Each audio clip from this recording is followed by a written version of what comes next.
today. You or not? I'm so freaking nervous. I got chipped today and it freaking hurt. Oh my gosh, my hand's a key. Are you kidding me? Amber, look, my hand's a key. This is Proverbs 22:3. A prudent man foreseeth the evil and hideth himself, but the simple pass on and are punished. Shalom Akim, Kahala Yahweh Bashim Yashai, Bashim Rakal Kodash. Double honors my teachers, the apostles and elders of Great Millstone. Peace and mercy to the elect, with the house of David reborn again in this generation. And Shalom to the 1/3 of Yasharallah, who today are known as the Negroes, Latinos, and Native Americans, who before losing our true heritage, we were known as, and still are, the true Hebrew Israelites of the Holy Bible. In today's lesson, we're going to talk about the MOTB and how it's slowly coming upon the world. So, in the video we just watched, you've seen a woman get a chip implanted into her arm, or hand, I should say. Now, this in itself is not the mark of the beast, but it is pretty much the same thing, or same technology. You see, the mark of the beast is going to be issued by the world government, right? Esau's system. Now, these people, through their own devices, have actually implanted this themselves. Now, what they have in their hand, I'm sure they're going to be able to hook it up to Esau's system. But the point being is that Esau right now, he is working all his tricks and pulling out all the stops to push a narrative upon the face of the earth that implanted microchips is just a normal thing, and in fact it's a popular thing to do, and it'll make your life easier. This is why we're seeing videos like what we just saw, and also we're hearing tons of good news about the brain implant chip, which comes from Neuralink, and there's many other companies that make these brain chips or these RFID chips other than Verichip, right? The box that lady had was from a company called Dangerous Devices, I think, or Dangerous Items, right? Well, the point being is that Esau, he's starting to make his push to influence the world into seeing an implantable microchip as an everyday thing. But let's read this before we go any further. This is Revelations 13:16. And he causeth all, both small and great, rich and poor, free and bond, to receive a mark in their right hand or in their foreheads, and that no man might buy or sell, save he that had the mark, or the name of the beast, or the number of his name. Here's wisdom, let him that hath understanding count the number of the beast, for it is the number of a man, and his number is 666. Now, what we just read is a future prophecy that John the Revelator was shown. It was basically a prophecy of a test that would come upon the whole earth. And from videos that we just seen, and other videos I'm sure we've all seen online and through my channel and the other Akium's channel, we've all seen that many people have already, for the most part, given in to this beast system. Now, like I said, just simply having an RFID chip implanted into you, something that you buy offline and you put it into your skin, that's not the mark of the beast. That's simply you putting a microchip in your hand, which still is sinning, right? Because you're not supposed to make cuts in your flesh and whatnot. But it's this small caveat that makes it the mark of the beast, right? It says, and that no man might buy or sell, save he that had the mark, or the name of the beast, or the number of his name. Meaning that this mark, right? We know the word there for mark is karagma, which when you get into the root word, it basically means, it's karax, means that it's a palisade, right? It's, like a sharp instrument, which is made for like making incisions or cuts.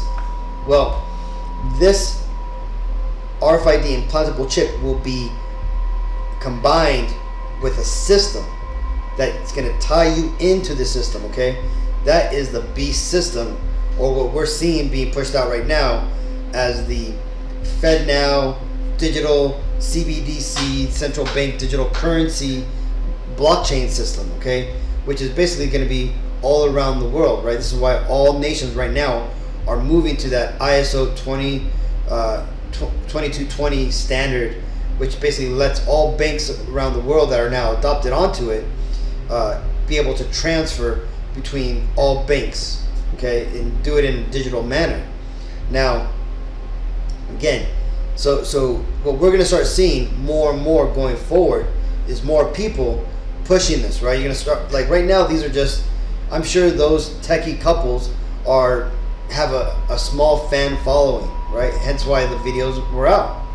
But what we're going to start seeing is more and more popular influencers, and then celebrities, and then athletes, and so on and so on. You're going to get politicians, and are going to start getting these chips, right? And they're going to start coming with more and more benefits. First, people are going to be able to unlock their doors. They're going to be able to open up safes, turn on their cars, be able to make payments with their hands, right? We're already starting to see a lot of these videos where people are paying using their palm, right? Well, pretty soon you're not going to need to have an image of your palm from Amazon, but you'll be able to go to any retailer and just simply having a chip inside of your hand, right? See, we're going to start seeing this more and more, and pretty soon there's going to come a point where this no longer is going to become optional, but it's going to become mandatory, right? For you to exist in this system,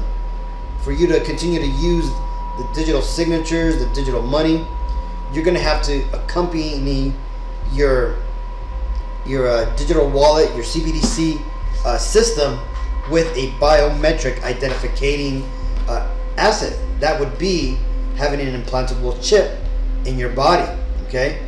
So all this palm scanning, eyeball scanning, face scanning, this is all going to ultimately lead to this implantable chip. And why is that? Well, because though this is a technical system, it has spiritual implications, okay?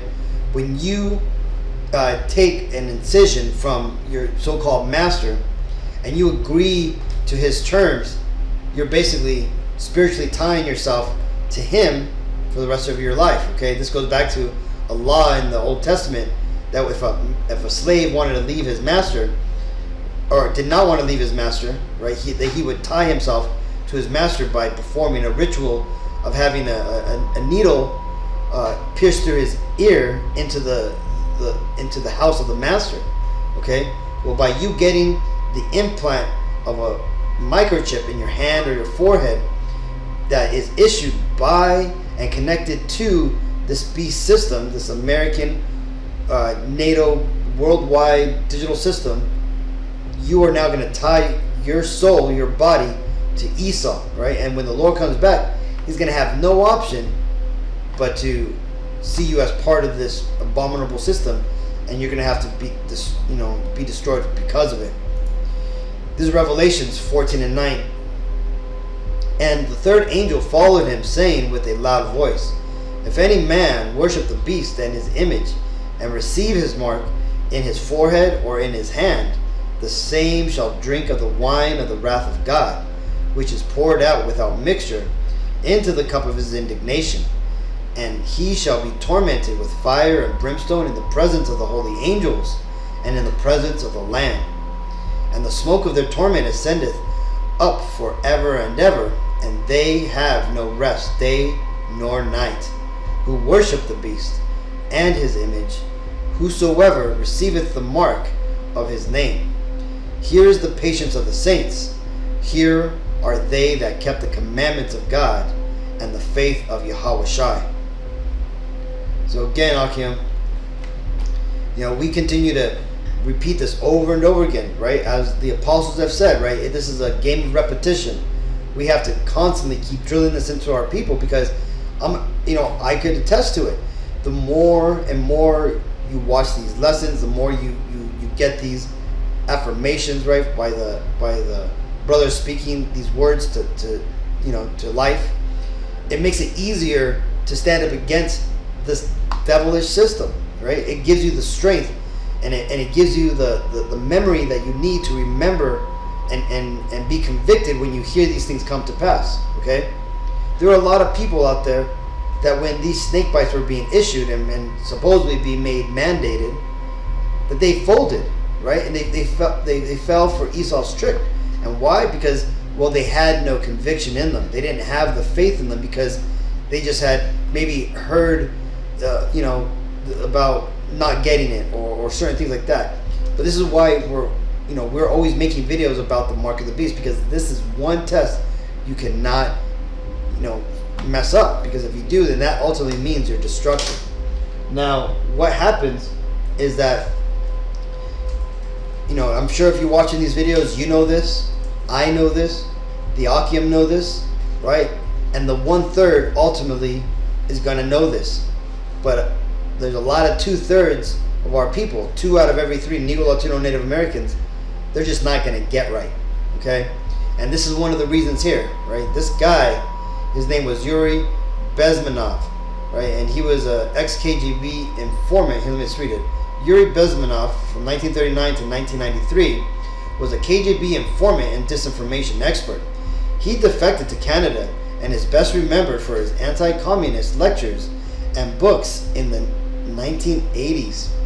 But this man, for the most part, in this interview that this clip is taken from, he explains how America is going to fall, right? And we understand this because, one, for Esau to bring forward his new world order, he's going to have to destroy his old world order, that being the American empire, right? America was known as the Great Experiment, right? Because it was Esau and his Freemason, occult system that built America, set it up so it could be a stepping stone to the world government that he eventually is going to push forward, which we now see him attempting.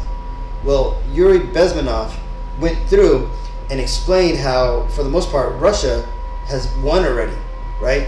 That what we're seeing in this video was taken in the 90s, early 90s.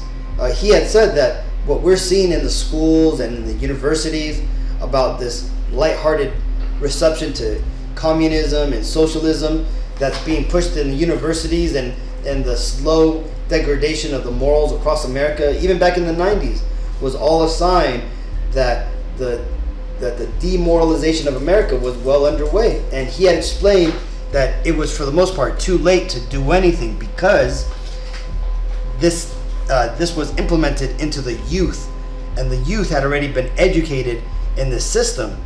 And for the most part, now that these youths were in university, that they would eventually go on to run the society and basically bring it down themselves. And that's what we're literally living through today. The politicians, the people within power, and even their children that are in universities today have all been indoctrinated to believe socialism and communism is a good thing. This is why you have so many university students, so many what you would refer to as leftists or Democrats, right? Liberal people who are straight out, push the Communist Manifesto, communist planks. Because why? Because they've been indoctrinated, right? And again, these people, like I said, going back to the 2/3 of our people, they've been consumed by the beast system, right? What does the scripture say? If this gospel be hid, it is hid to them that are lost, in whom the God of this world has deceived the minds thereof, right? See, these people, the 2/3 of our people who just ain't gonna get right, they've been consumed, and the Babylon's gotten them, okay? And it tells you right here, it says exposure to true information does not matter anymore. A person who is demoralized is unable to assess true information. The facts tell him nothing, even if I shower him with information, with authentic proof, with documents and pictures. He will refuse to believe it. That's the tragedy of the situation of demoralization. Once people's morals have been debased, education becomes indoctrination, Entertainment becomes hypnotism. Criminals become leaders, and lies become truth. Look around, Akim. We're living in this reality. And why is that? Well, because this is the kingdom of Esau, the kingdom of lies, which he ultimately was meant to bring forward, right? So we know we're at the end. We see the writing upon the wall, right? Mene, tekel upharsin, right? This kingdom has been weighed and found wanting. It is a disgusting, wicked kingdom. And all we have to do as Hebrew Israelites, right, Negro, Latino, Native Americans, is sit back, let this thing let the ship go down, and make sure to get into these life rafts, right? And what are the life rafts? It is the truth of the Bible. It is coming back to our true heritage and watching out for all the perils that are about to come. This is Matthew 13:16. But blessed are your eyes, for they see, and your ears, for they hear. You see that, Akim? If you're watching these videos, if you get these lessons, then you're blessed. The Lord has revealed this truth to you. And there's been many people throughout history and even alive now that want to see the truth, want to be able to understand what's really going on. But the Lord got them caught up in some, crazy conspiracy theory, thinking about the earth's flat, or the reptiles rule the world, or, the Mandela effect has changed everything. All these bullshit, psyop operations, these people who want to know the truth are all caught up. But us, because the Lord loves us and He's chosen us, He has given us the Spirit to be able to see this truth and judge it to be true. Unlike, what did this guy say? The facts tell him nothing. Even if I show him with information and authentic proof with documents and pictures, he will refuse to believe it. Right? See, the person who is demoralized is unable to assess true information. So that's why when you talk to these 2/3, right? This last Saturday, I had a young Issacharite, right? He could not, his brains were mush, right? He was just mixed up, man, spouting a bunch of empty, beautiful words. He made it sound nice and loving, but when you get down to the weight of what he was saying, it was a bunch of gibberish. As Apostle Gabar says, it was a bunch of hyperbole, a bunch of nonsense, right? Didn't mean shit. And that's ultimately what we're dealing with when it comes to these other people who are just not going to get it. And why is that? Well, because again, this is a test upon all the people upon the face of the earth. This is Revelations 3:10. Because thou hast kept the word of my patience, I also will keep thee from the hour of temptation, which shall come upon all the world, right? Upon all the world, to try them that dwell upon the earth. So there you go, Akim. So again, if you're watching these videos, you're not going to take that, chip. If you have it in your heart, consider yourself blessed that the Lord has watched over us. All right. So with that being said, hopefully this video was edifying. Until next time, I want to give all honor and glory and praises to Yahweh, B'Hashem Yahushai, B'Hashem Ruach Kodash. Double honors my teachers, the apostles and elders of Great Millstone. Peace and mercy to the elect. Shalom.